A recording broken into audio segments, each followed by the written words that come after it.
Suasana bahagia tengah menyelimuti siswa-siswi pendidikan anak usia dini Beatas Rafina Learning Center yang terletak di Jalan Telaver Langgur, Kecamatan Kei Kecil, Kabupaten Maluku Tenggara, Sabtu 15 Juni 2024. Pasalnya, PAUD ini menggelar wisuda untuk ke-32 siswa-siswi yang akan beranjak ke tingkatan lebih tinggi yakni sekolah dasar.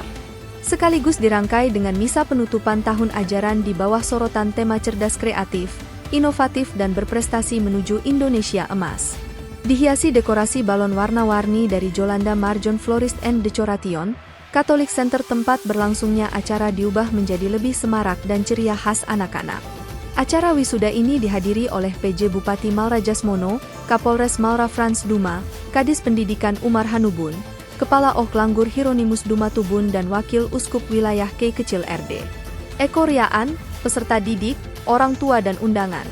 Antusiasme siswa-siswi PAUD terlihat dari atraksi yang disuguhkan, diantaranya tarian Nusantara, tarian panah hingga tarian Bang Jago. PJ Bupati Malra dalam sambutannya mengatakan, pendidikan PAUD dan TK sangat penting dan strategis. Menurutnya, ilmu dan dapat didik dalam rentan waktu yang singkat.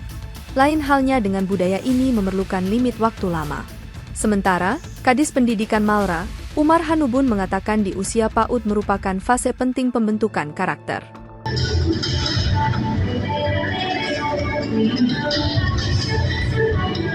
Download Tribun X sekarang, menghadirkan lokal menjadi Indonesia.